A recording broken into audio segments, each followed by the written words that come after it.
iniciar esta mañana nuestro culto de adoración a nuestro Dios y tener la oportunidad de analizar el mensaje que esta mañana se va a estar predicando. Los voy a invitar por favor a que se pongan de pie. Vamos a iniciar nuestro culto con el canto Te adoramos, Señor, en espíritu y verdad. Te adoramos, Señor, en espíritu y verdad, levantando las manos al cielo en santidad. Tu santa y dulce presencia podemos sentir, unidos todos a una voz en adoración, tomados de la mano, unidos como hermanos por la sangre del Hijo de Dios, Jesucristo nuestro Salvador, cantando por todo el mundo, llevando el amor de Dios, y al fin la gloria del Señor por siempre resplandecerá. Y al fin la gloria del Señor por siempre resplandecerá. Le voy a invitar a abrir su Biblia ahí en Mateo capítulo 23 y vamos a leer los versículos 27 al 31, por favor. Mateo capítulo 23, versículos 27 al 31.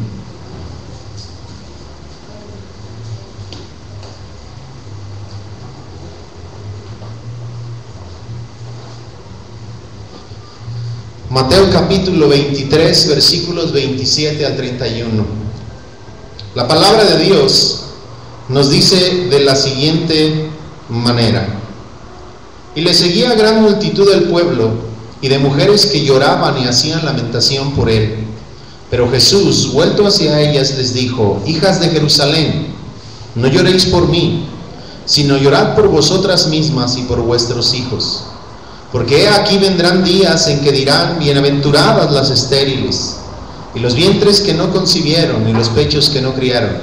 Entonces comenzarán a decir a los montes: caed sobre nosotros, y a los collados: cubridnos. Porque si en el árbol verde hacen estas cosas, en el seco, ¿qué no se hará? En el seco, ¿qué no se hará? Oremos, hermanos.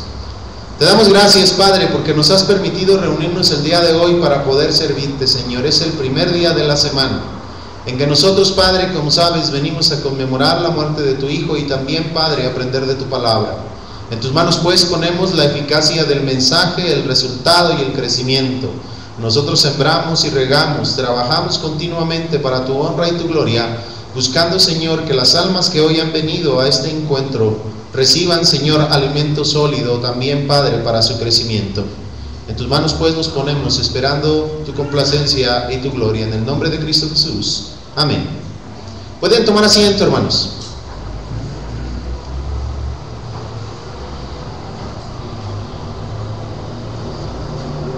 Esta mañana he titulado el mensaje No lloren por mí. Es otra de la serie que voy a estar dando acerca de la muerte del Señor Jesucristo y su juicio y aquellos días en que Él fue sacrificado. El título de este mensaje, pues, es No lloren por mí. No lloren por mí. Mateo capítulo 23, versículos 27 al 31 presenta una escena, hermanos. Lucas capítulo 23, versículos del 27 al 31 presenta una escena que no está en los otros evangelios. Es una escena un tanto rara, hermanos, porque parece que está fuera del lugar y porque lo que el Señor pide de alguna manera suena algo extraño a lo que está sucediendo, pues sería lo más natural, hermanos.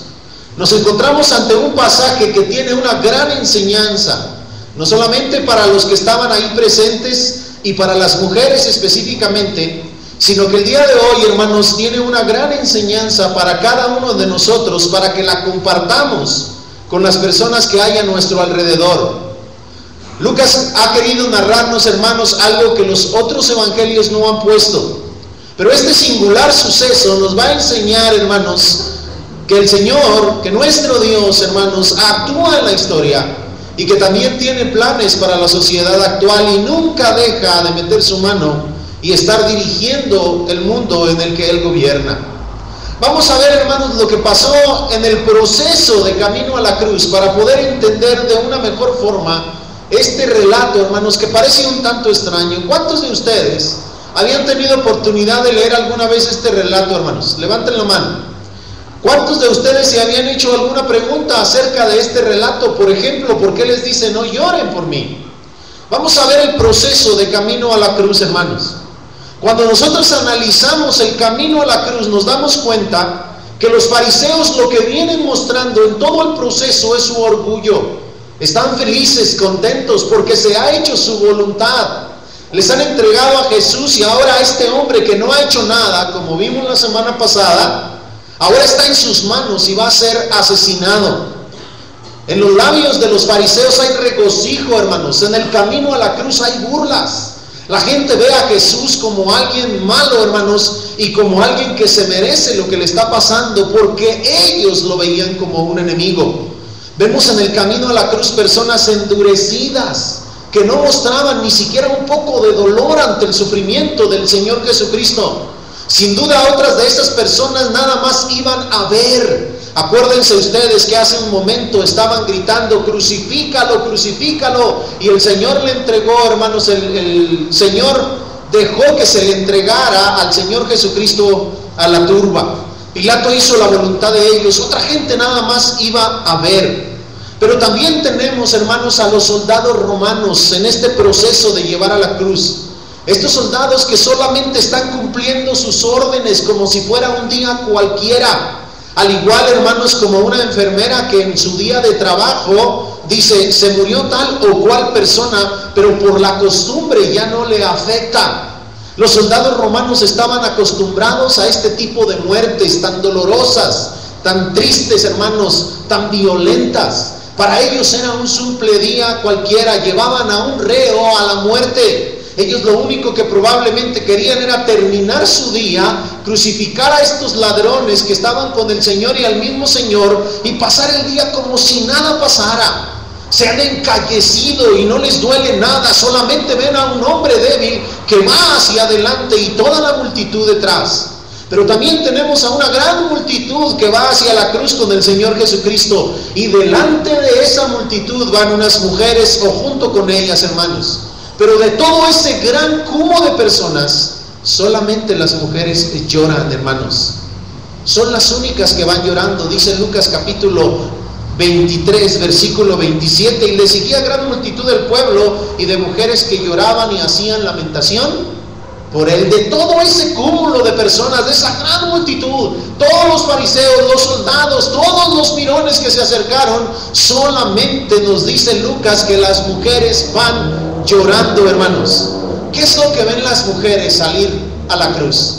Ven a un hombre, hermanos, duramente golpeado. Lo habían golpeado toda la madrugada y todavía los soldados le habían dado una golpiza como si hubiera recibido un castigo merecido. El Señor va duramente golpeado. Las mujeres ven a un hombre que de su frente va derramando sangre, hermanos. Esto es lo que las mujeres ven. Pero aparte de todo ello, ven las mujeres a un hombre sumamente débil. Está tan débil, hermanos, que no puede cargar la cruz. Y porque no puede cargar la cruz, viene otro hombre del campo y lo obligan a cargarla. ¿Por qué el Señor Jesucristo no podía cargar la cruz? Por su debilidad. ¿Qué hubiese pasado si obligan a este hombre a llevar la cruz cuando no puede? Probablemente se puede morir en el camino. Su debilidad es tan profunda que ya no puede cargar por sí mismo su cruz. Entonces un hombre que va llegando la toma. Esto es lo que ven las mujeres. Dice en Lucas capítulo 23, versículo 25, una parte al final muy interesante. Dice Lucas 23, 25 al final, y entregó a Jesús a la voluntad de ellos. Se hizo con Jesús lo que ellos quisieron, hermanos. Y lo que ellos querían era asesinarlo. Las mujeres que ven a este hombre débil, hermanos, no esperan que el siguiente día Jesús se va a levantar como si nada. Al final de la cruz es la muerte. ¿Ha escuchado usted a esas personas que dicen, mi mujer es mi cruz? o fulano es mi cruz. Originalmente la palabra cruz en la Biblia significaba matar, morir. La gente sabía que al ir con Jesús hacia ese lugar no había otro destino ni final. Simplemente iban a algo en lo que la vida de estos hombres terminaría. Las mujeres estaban sumamente tristes. En el pasaje presenta dos ideas, hermanos, y una de las ideas se alarga mucho más y es explicada por varios versículos. La primera idea es: no lloren por mí. La segunda idea: sino por ustedes mismas. Y esta idea se va a explicar en el contexto. Pero al ver esta imagen tan devastadora y tan triste, uno se pregunta: ¿por qué dice no lloren por mí? ¿Por qué decirles si era lo más natural?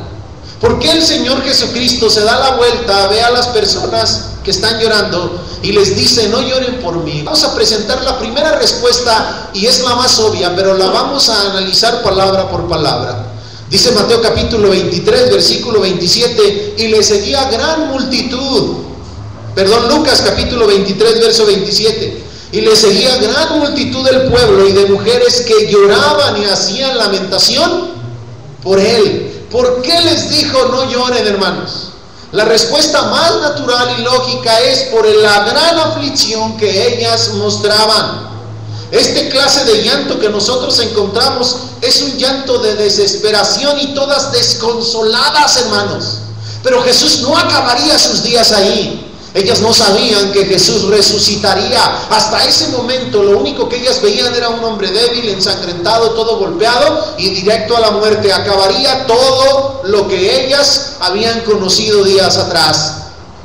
¿Por qué les dijo no lloren? Por su gran aflicción, por un llanto desesperado y desconsolado. Hay dos palabras que aparecen en este versículo, hermanos. En el versículo 27 dice que lloraban y hacían lamentación por él. Yo no necesito explicarle la palabra llanto, ¿verdad que no? Usted sabe que cuando una persona está llorando le salen lágrimas, el rostro, hermano, se pone triste y luego hacen muecas de mucha tristeza. Pero la otra palabra, la que aparece ahí, hacían gran lamentación por él, hermanos. Lo interesante de lloraban y hacían gran lamentación por él es el tiempo verbal que el escritor escogió para presentarnos la escena. Ese tiempo verbal que aparece en el texto se llama tiempo imperfecto e indica una repetición de la misma acción, pero también, hermanos, indica que en el proceso, en el camino, las mujeres venían llorando desde que sacaron a Jesús. Desde que sacaron a Jesús, las mujeres ya venían llorando con él. Una y otra vez, no cesaban de estar llorando, hermanos. Lucas nos describe la duración. Venían llorando durante el camino. Por todo lo que pasaban se oían los lamentos de las mujeres. Ahora, note usted lo que dice, por favor, el versículo 28. Pero Jesús, vuelto hacia ellas, les dijo: hijas de Jerusalén, no lloréis por mí, sino llorad por vosotras mismas. Estas mujeres, hermanos, no lloraban por sus pecados. Dice el pasaje que lloraban por él. Estaban llorando por el Señor Jesucristo. Era Jesús quien despertaba su tristeza, hermanos, y su lástima. Las mujeres no lloraban por sí mismas. No tenían delante de sus ojos una idea de arrepentimiento y de tristeza y decían: oh, por nuestra culpa, por nuestros pecados, este hombre va a morir.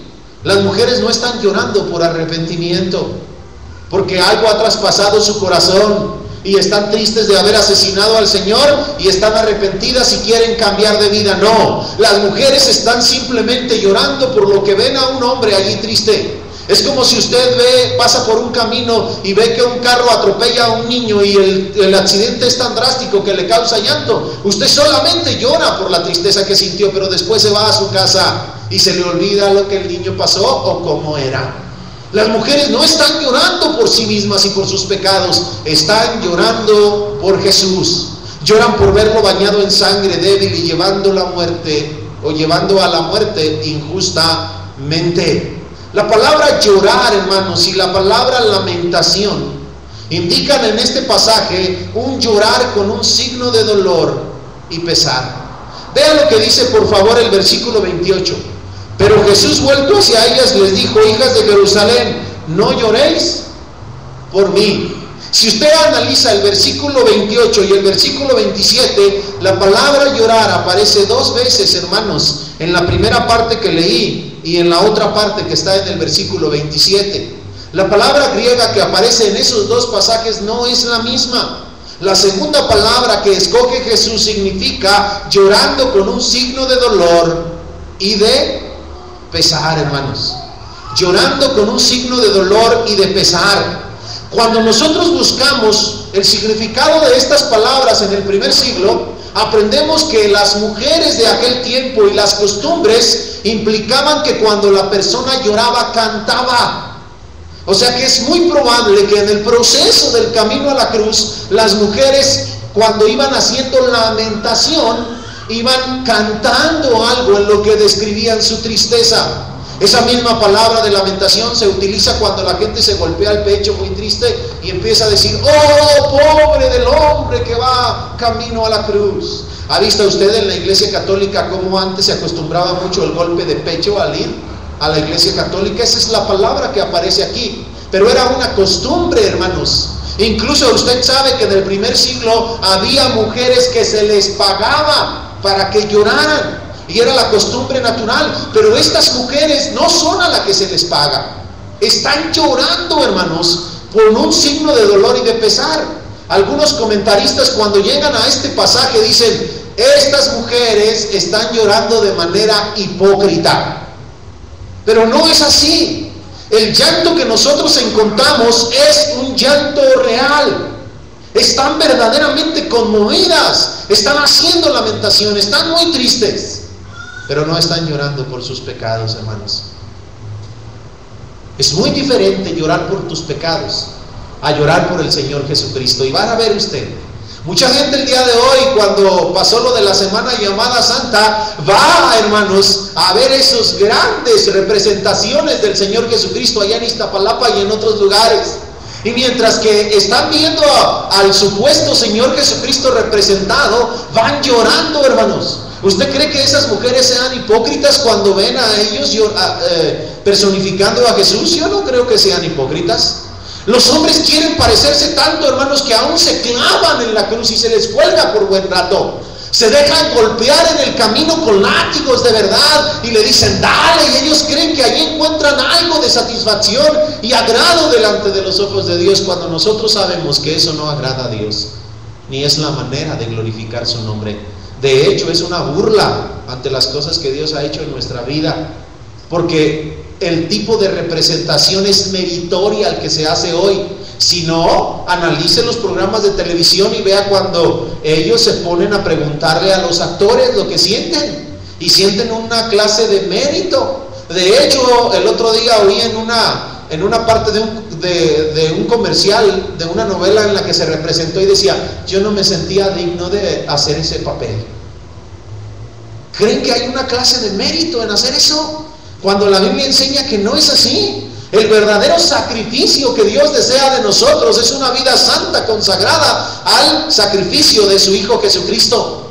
Y mucha gente llora de verdad, hermanos. Incluso han llegado al fanatismo. Hay gente que se ha traspasado con clavos verdaderos y se ha clavado en la cruz. Para nada sirve eso, pero lo han hecho. Estas mujeres están llorando verdaderamente, pero no lloran por sus pecados. Jesucristo va a la cruz a salvarlas. Allá va a morir, pero en ese momento en que Él muera, va a salvar a esas mujeres de sus pecados. Él va a la cruz voluntariamente. En una ocasión dijo Jesús: nadie me quita la vida. Tengo poder para ponerla y para volverla a tomar. Jesús va a la cruz voluntariamente, incluso aunque en aquella noche le decía al Padre: si es posible que pase de mí esta copa, pero no se haga mi voluntad, sino la tuya. La voluntad de Jesús y la del Padre no estaban contrastadas. Lo único que Jesucristo pedía era no caer en tal sufrimiento y hacerlo de manera tan grave, y por eso ocupaba ser fortalecido. ¿Qué será de ese día después de las mujeres, hermanos? ¿Qué será? Ellas piensan que es un hombre, quizás un profeta o alguien un poco diferente, pero sigue siendo un hombre. ¿Qué va a ser de esas vidas, como lo es de estas personas? La semana llamada Santa ya se acabó, hermanos. Ahora acaba de terminar la semana llamada Pascua, o termina en estos días. ¿Qué será de las personas después de este aparente proceso de duelo y de tristeza, hermanos? Su llanto de estas mujeres es comprensible como el de los actuales el día de hoy, porque si hubiéramos estado ese día, también hubiéramos llorado. ¿Quién de ustedes no hubiera llorado, hermanos, a ver al Señor Jesús bañado en sangre, golpeado, todo débil, maltratado injustamente? Pero no va a pasar más allá de eso ese día. El llanto de las mujeres no es hipócrita. Jesús despierta la tristeza de quien lo miraba. Vea Lucas 23:39. Dice Lucas 23:39: y uno de los malhechores que estaba colgado le injuriaba diciendo: si tú eres el Cristo, sálvate a ti mismo y a nosotros. Está en la cruz, están dos ladrones, uno a cada lado, según nos dice la Escritura, y uno de ellos, hermanos, está injuriándole todavía en la cruz. Pero hay otro que está a un lado, hermanos, que siente tristeza por la muerte injusta del Señor Jesucristo, aunque el otro está padeciendo lo mismo. Y dice el versículo 40: respondiendo el otro le reprendió diciendo: ¿ni aún temes tú a Dios estando en la misma condenación? Nosotros, a la verdad, justamente padecemos, porque recibimos lo que merecieron nuestros hechos, mas este ningún mal hizo. Y dice el 42: y dijo a Jesús: acuérdate de mí cuando vengas en tu reino. Aún el otro malhechor que estaba a un lado de Jesús sintió la tristeza, hermanos, por un hombre crucificado injustamente. Jesús despertaba el llanto y la tristeza de los que había a su alrededor. Yo no me imagino, hermanos, como un hombre duro, un hombre que probablemente era sanguinario, probablemente una persona que había asesinado a alguien más, un malhechor, que ¿qué clase de delitos habrá cometido? Probablemente muchos. Pero estando en esa cruz, se pudo dar cuenta que lo que había hecho él merecía castigo, pero lo que Jesús estaba haciendo no merecía que se le tratara de esa manera. Ese hombre miraba a Jesús y decía: este hombre ningún mal ha hecho. ¿Por qué están llorando, hermanos? ¿Por qué les dijo Jesús: no lloren por mí? Por la gran aflicción y desesperación con desconsuelo que mostraban. Pero hay otra razón. Vea por favor el versículo 28. Pero Jesús, vuelto hacia ellas, les dijo: hijas de Jerusalén, no lloréis por mí, sino llorad por vosotras mismas y por vuestros hijos. El Señor Jesucristo les dice: no lloren por mí, en Lucas 23:28, porque necesitaban prepararse para algo, hermanos.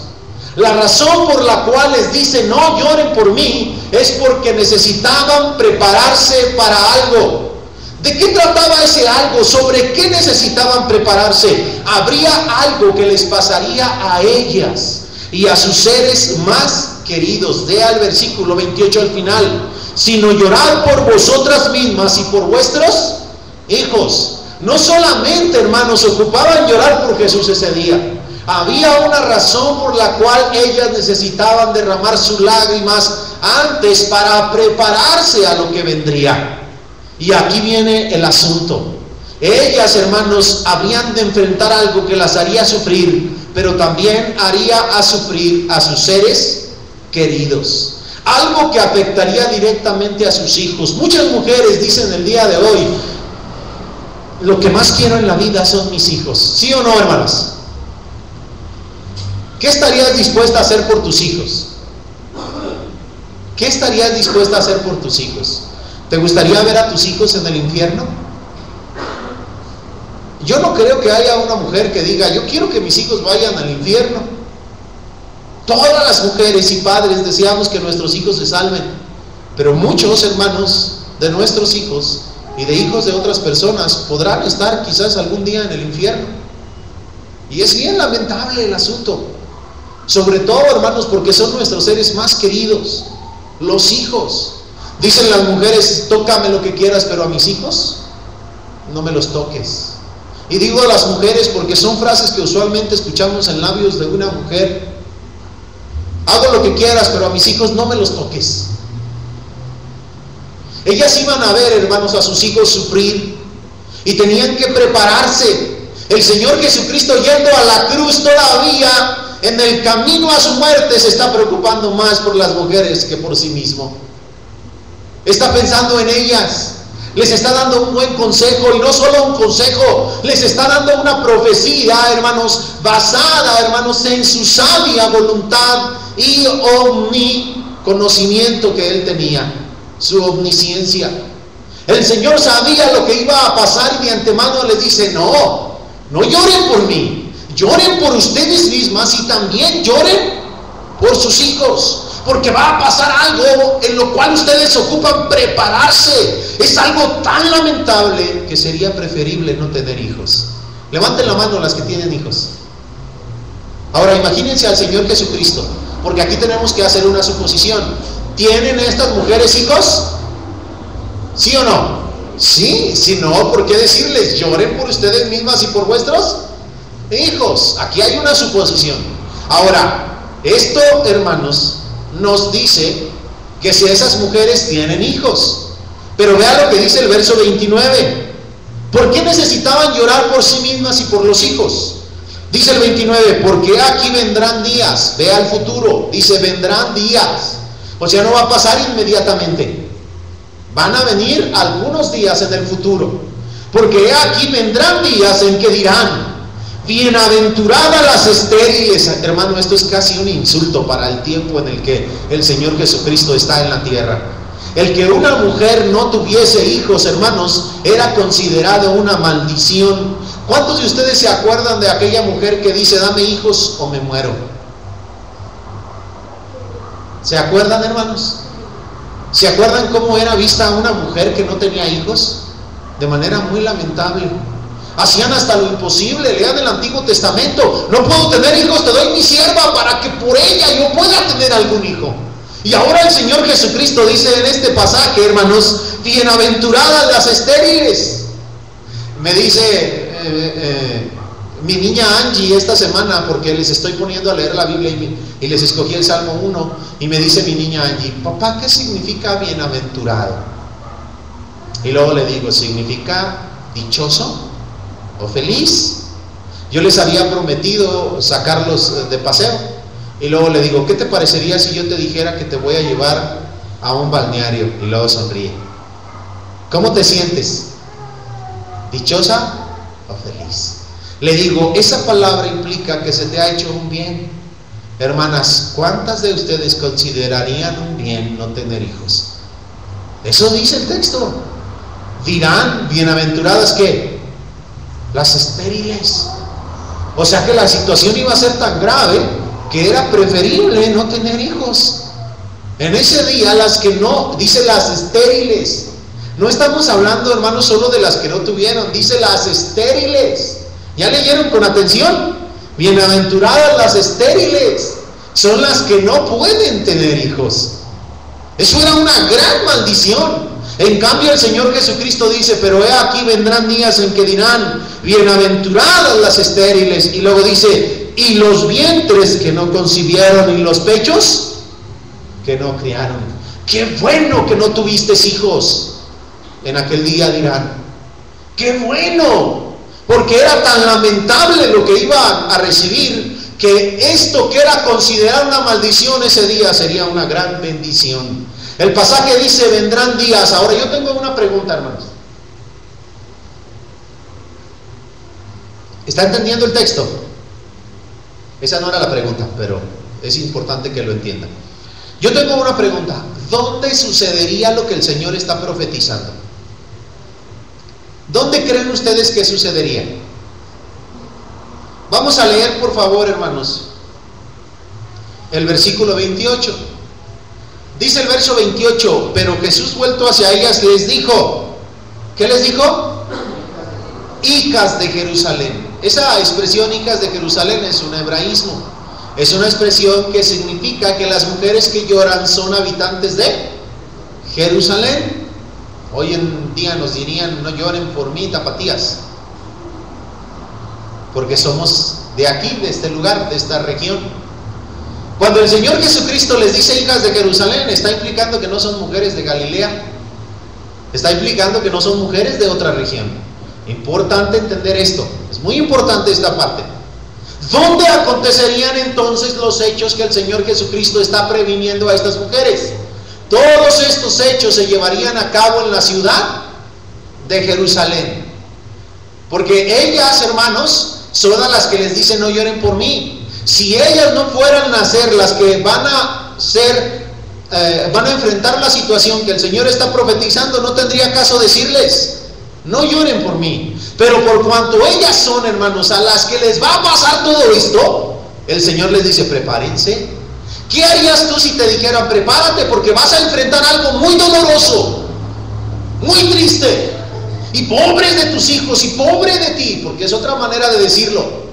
Mejor llora por ti, llora por tus hijos. ¿Qué harías, hermano? ¿Qué harías, hermana? Jesús les dice: hijas de Jerusalén, porque Jesús les advierte aún en su misma muerte y camino a ella, para que se prevengan, para ayudarles. Vean lo maravilloso que es Jesús, hermanos. Jesús es maravilloso. Aún camino a la muerte les dice: prepárense, porque lo que viene lo van a sufrir en carne propia. Versículo 30, hermanos. Ya leímos el 29. Dice el verso 30: entonces comenzarán a decir a los montes: caed sobre nosotros, y a los collados: cubridnos. ¿Qué significará esa frase tan extraña? ¿Qué querrá decir esa frase? Vuélvala a leer. Entonces comenzarán a decir a los montes en aquellos días: caed sobre nosotros, y a los collados: cubridnos. ¿Qué querrá decir esa frase? Los que ya tienen su Biblia, o los que tienen la cita ahí en el pasaje, al ver el versículo, ustedes van a ver que hay una nota de pie. Si ustedes ven esa nota de pie, los va a llevar, hermanos, a Oseas capítulo 10, versículo 8. No lo busquen todavía, quiero explicarles algo. Vean ahí la nota de pie los que tienen en su Biblia. Dice Oseas 10, 8. No lo busquen. Ahora quiero decirles algo. En nuestros días esta frase es un poco extraña. La entendemos de manera... el mensaje se entiende, en otras palabras. Usted sabe lo que significa decirle a los montes: caer sobre nosotros. Los montes no pueden caer literalmente, a no ser que se derrumben, pero ellos no obedecen como si fueran personas, y así le dice: comenzaréis a decir a los montes: caed sobre nosotros, como si fuera alguna persona que lo protege o le hace algo. Pero estas frases, hermanos, eran conocidas para el pueblo de Israel. Este vocabulario que se maneja en este pasaje ya lo conocían. Esta escritura ya la habían leído, y ellos ya saben lo que eso significa. En nuestros días no. Y ese es el problema, que como en nuestros días estos textos son difíciles de comprender, porque casi no se lee el Antiguo Testamento. Haga una encuesta y pregunte: ¿cuántos leen el Antiguo Testamento? Van a ser pocos. En segundo lugar, muy pocos estudian el Antiguo Testamento de manera detallada para comprenderlo, pero en los oídos del pueblo, en los oídos de estas mujeres, sabían lo que esa frase significaba. Vayan a Oseas capítulo 10, versículo 8. Les aseguro que ni siquiera algunos saben dónde está Oseas, como es un libro que casi no abre. ¿Dónde estará Oseas? Está muy cerca de Mateo, allá atrás, unos cuantos libros. Si tienen la misma numeración que yo, página 833, aunque no creo que sea la misma numeración si su Biblia es distinta. Oseas capítulo 10, versículo 8.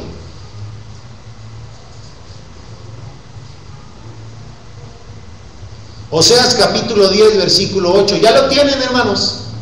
Ahora, noten ustedes que en el capítulo 9, citar la Reina Valera, dice arriba: castigo de la persistente infidelidad ¿de qué?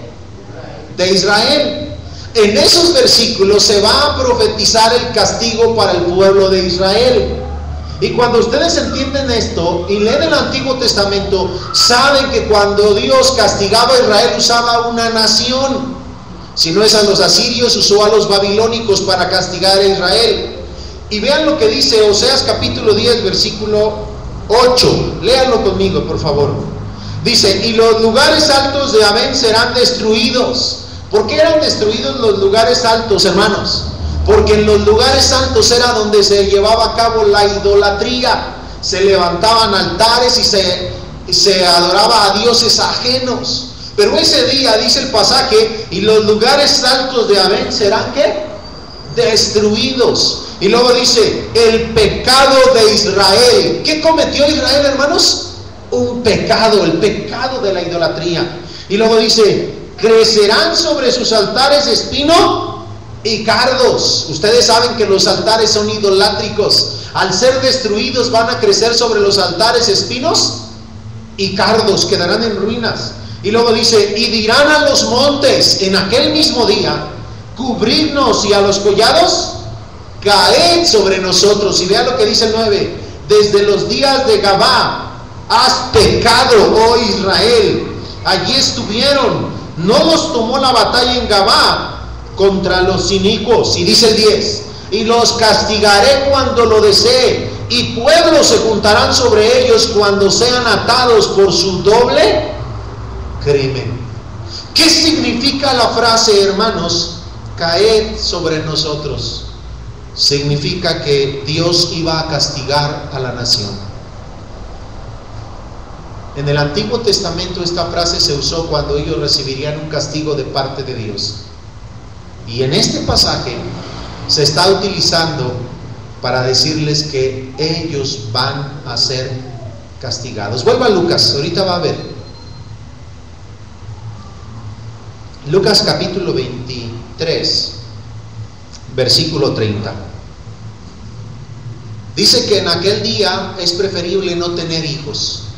Y dice el 30, entonces comenzarán a decir a los montes en aquel día, caed sobre nosotros, y a los collados, cubridnos. Y luego lea por favor el versículo 31.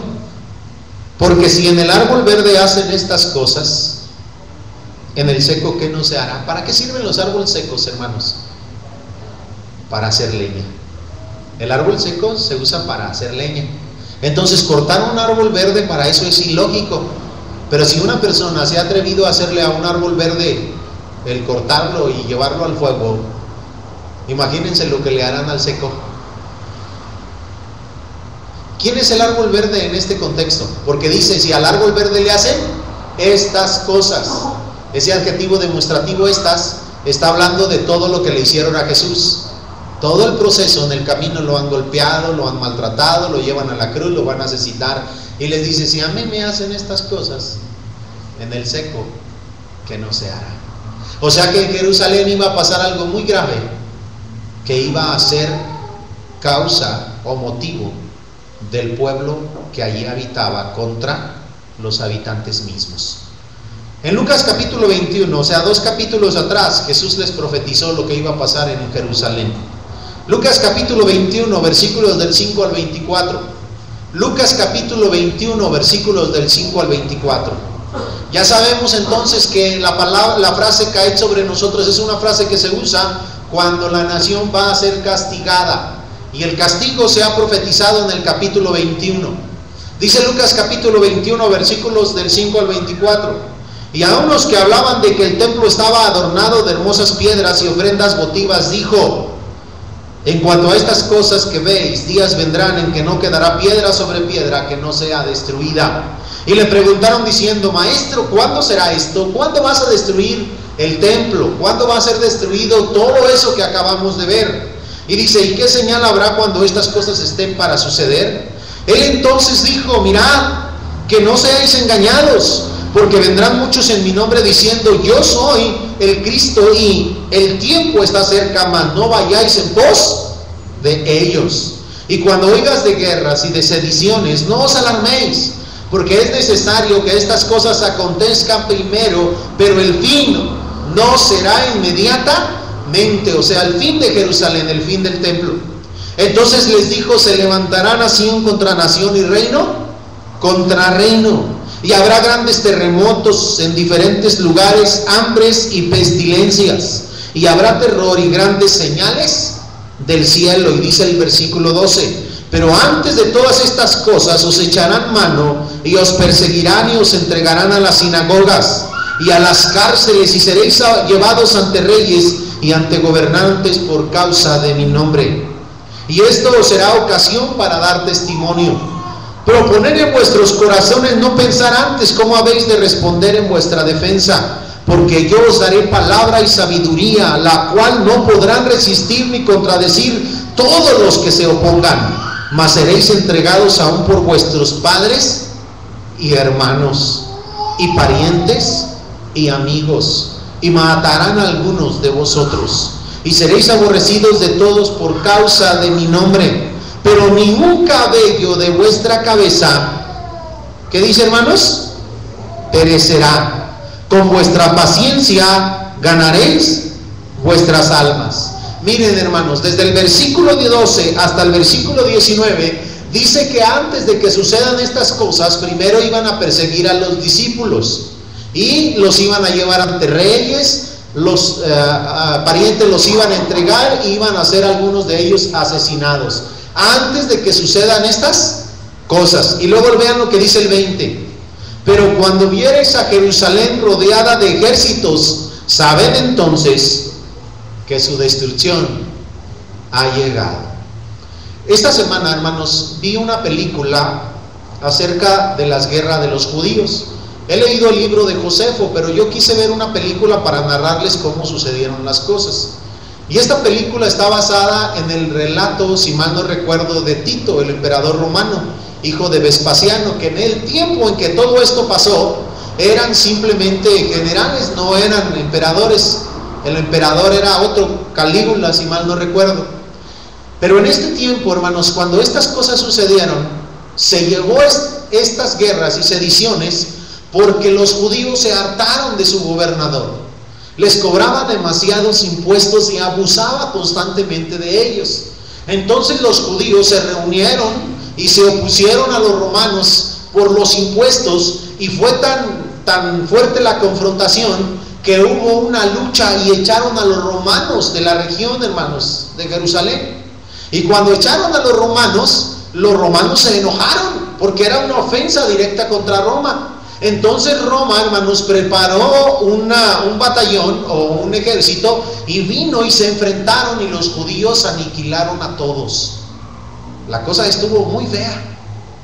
Mataron a todos los que enviaron, a toda una legión. Y entonces los romanos supieron que para acabar con los judíos había que asustarlos y enseñarles que con Roma no se juega. Lo que empezaron a hacer los romanos fue lo que dice el pasaje: y oiréis de guerras y rumores de guerras y de sediciones. Se fueron a Galilea a matar a cuanto judío podían. No vayamos a Jerusalén, es una gran fortaleza. Ahorita no podemos. Vamos a ir matando a mujeres y hombres alrededor y los vamos a asustar. Y empezaron a quemar y aniquilar, y a quemar y aniquilar. Entonces todos los que se salvaron se fueron a Jerusalén y ahí se concentraron. Había un grupo en Jerusalén que dice: vamos a dialogar con Roma para que Roma nos dé libertades y nos cobre menos impuesto. Pero llegó otro grupo que era tan radical que dice: no, vamos a aniquilar a los romanos. Y el otro grupo decía: no podemos, esos los romanos son muy poderosos. Si nos ponemos contra ellos, no solo nos van a matar a nosotros, nos van a arrasar. Entonces ganaron los rebeldes, los radicales, y vino esta guerra. Cuando llegaron a Jerusalén, primero tuvieron una batalla antes, donde un historiador llamado Josefo, que era el dirigente del grupo, se escondió en un pozo. Ustedes pueden comprar el libro, se llama Josefo, la guerra de los judíos. Y él se esconde en un pozo, en una cisterna, y ahí en la cisterna con otros hombres le ofrecen libertad y él no quiere y no lo dejan salir. Y dice: si salimos nos van a hacer esclavos. Y entonces se empieza uno por uno a decir: hay que quitarnos la vida para que no nos esclavicen. Y dice Josefo: no, porque el suicidio es pecado, mejor el primer hombre que mate al tercero, y así sucesivamente. Entonces él contaba, como era muy bueno para escribir y para las matemáticas y todo, nunca le tocó a él. Contaba 1, 2, 3 y decía: tú a ese, tú a ese. Al final solo quedó él y su amigo. Y era muy inteligente, hermanos. Y al final solo quedan ellos dos y le dicen: no hay que matarnos. Yo no puedo matarte, y si tú me matas, ¿quién te va a matar a ti? Y lo dejan libre. Y cuando sale, como le hace una profecía, porque era un judío, a Vespasiano le dice: tú vas a ser el nuevo César. Dice: no, nunca ha sido un César, un general, tú lo vas a hacer. como le hace una profecía y había hecho una profecía de cuánto tiempo tomaría la ciudad, entonces lo toman a él como un secretario y se lo llevan, y él escribe la guerra de los judíos. Y cuando llega a Jerusalén y la rodean, si mal no recuerdo, le mandan un pedradón a él y lo lastiman y le dicen traidor, y él narra cómo sucedió todo. Y cuando estuvieron a punto de destruir Jerusalén con unas torres muy altas, los judíos hacen un hoyo por abajo de la ciudad, prenden fuego a la torre y se deshace, porque eran de más de 4 metros de espesor la muralla y no iban a poder pasarla. Pero el hoyo que hicieron los judíos por abajo de la muralla hizo que la muralla se viniera abajo. O sea, los mismos judíos abrieron la puerta para que los otros entraran.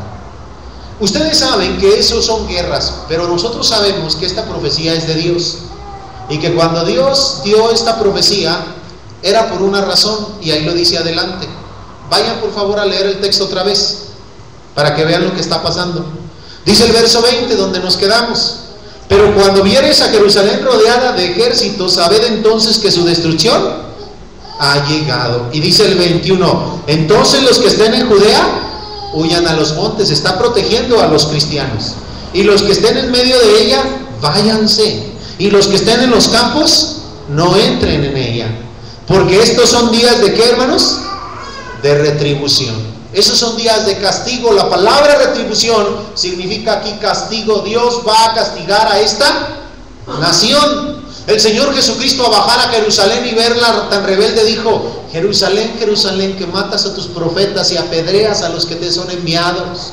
¿Cuántas veces quise juntar a tus hijos como la gallina junta sus polluelos debajo de sus alas, y no quisiste? Pero vuestra casa os será dejada vacía, desolada.